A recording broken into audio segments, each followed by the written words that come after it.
Bonjour. Bonjour. Alors nous sommes à Saint-Caz-de-Guildo et nous partons pour Plévenon. On a au moins 20 km à faire. Et puis on est bien chargé parce que on a le repas de ce soir, le repas de midi, le repas de demain matin. Parce que où nous allons, il Oui. n'y a rien. Donc Et une partie de demain midi aussi. voilà. Donc on est bien chargé. Donc on va y aller tranquillement. Voilà. Il fait beau. Allez, on profite. À tout à l'heure.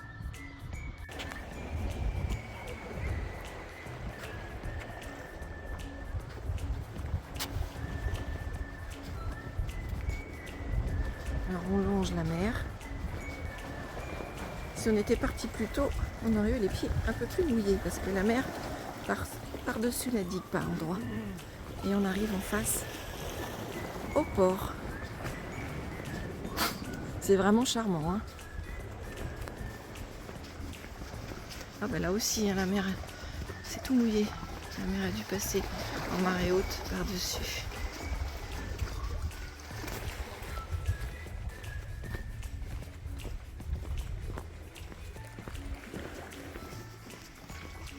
Voilà, on arrive au port avec tous les bateaux.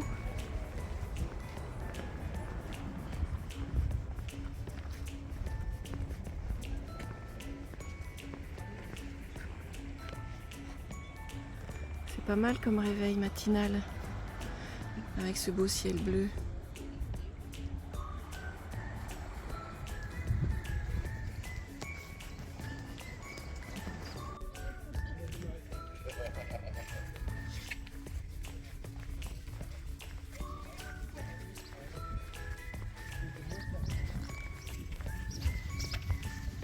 On a rencontré des marcheurs. Belle balade le long de la côte. Bon, ce matin, il y a un vent frais. Hein. Surtout que là, ça passe un petit peu, mais c'est pas grave. On est couvert. Il y a un fort tout au bout. Il faut que je regarde le nom de ce fort.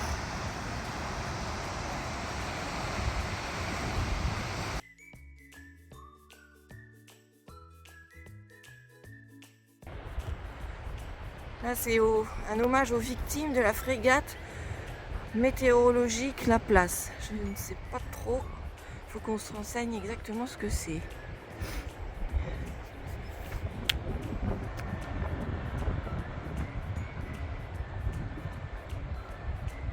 On avance bien.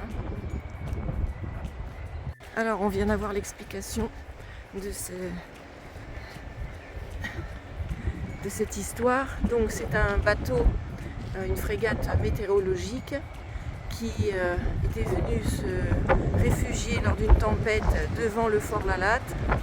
Et comme c'était la tempête, c'était le soir,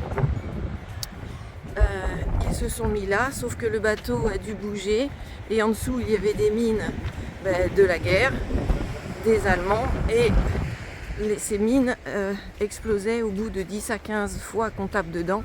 Comme ils sont restés longtemps, eh bien, ils ont dû taper dedans suffisamment pour que ça explose. Il n'y a que 3 ou 4 gars qui étaient éveillés, qui ont pu sauter par-dessus bord et nager, et savoir nager dans l'eau froide jusqu'à la rive, et ont été sauvés. Sinon, il y a bien une cinquantaine de personnes qui sont décédées. Voilà l'histoire. Toujours très intéressant. J'ai oublié de préciser dans cette petite histoire, c'est que le bateau est toujours dans la mer et signalisé par une bouée rouge devant le fort.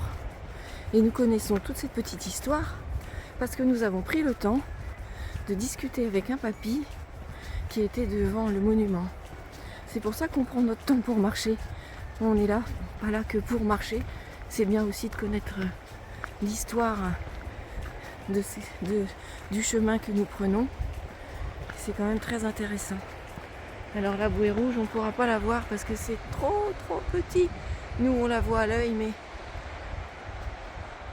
en filmant on ne peut pas la voir. Ah ouais, c'est très joli, il y a des cystes.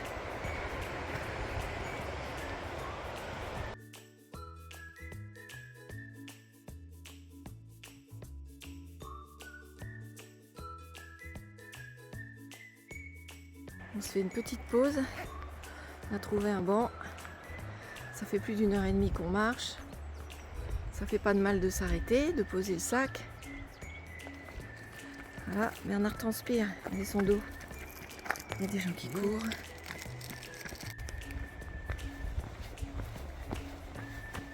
Il y a beaucoup de fleurs bleues. C'est magnifique.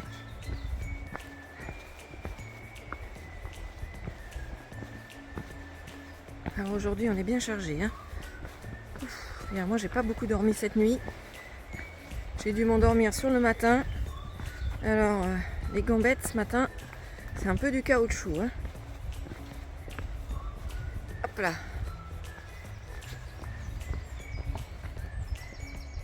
On devine la mer juste à côté. On entend le bruit de l'eau. Et les petits oiseaux. Après les fleurs bleues, les fleurs jaunes, les primes verts sont là.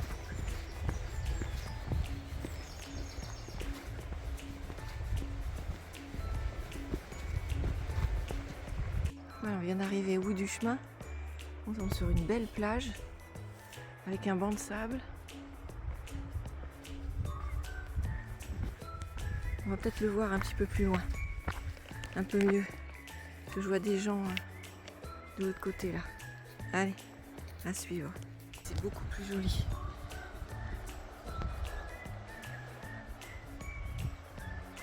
Alors on fait très attention à notre batterie parce qu'aujourd'hui on ne rencontre rien comme commerce, donc on ne pourra pas faire recharger nos téléphones. Donc nous limitons nos connexions et l'usage de nos téléphones.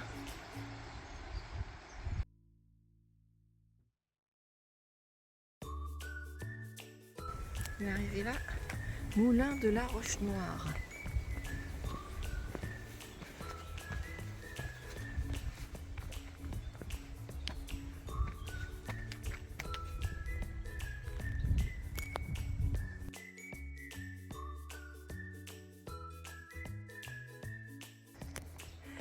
Aujourd'hui on monte beaucoup. Hein.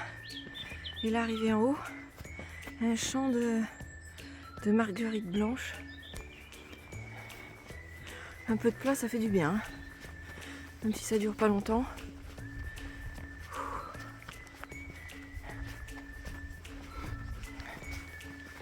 On fait que ça aujourd'hui.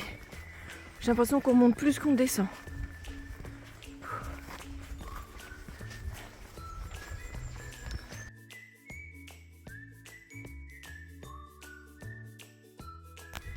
Nous venons de nous arrêter un petit quart d'heure pour manger notre mini sandwich, demi-banane. Et la motivation, c'est qu'il y a quelques kilomètres,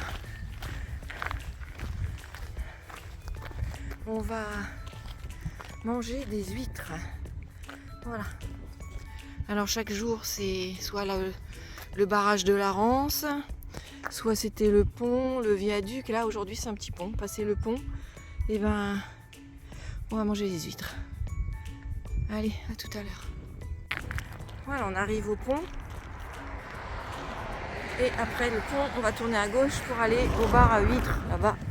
Dégustation. Ça va être notre pause avant de repartir, où il nous restera peut-être 5 km.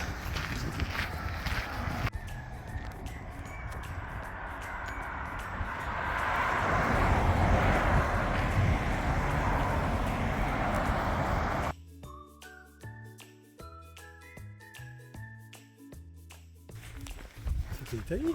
Oui, c'était un Italien qu'on venait de croiser en vélo. Donc nous avons mangé nos huîtres. Oh, quel luxe! Vous verrez passer les photos. Ouais.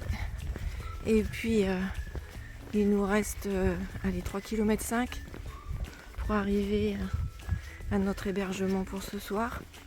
Bah, ça sera bien parce que comme on est chargé, très chargé, donc demain les sacs vont être on va les trouver très légers parce que on aura mangé tout ce qu'il y avait à manger ce soir et demain matin.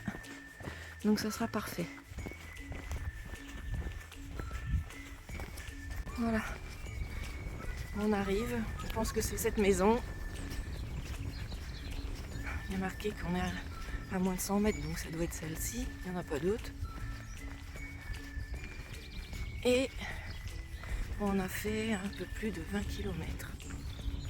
Donc je vais vous laisser parce qu'il faut qu'on téléphone. Voilà. On arrive, je pense que c'est cette maison. Il y a marqué qu'on est à moins de 100 mètres, donc ça doit être celle-ci, il n'y en a pas d'autres. Et on a fait un peu plus de 20 km. Donc je vais vous laisser parce qu'il faut qu'on téléphone.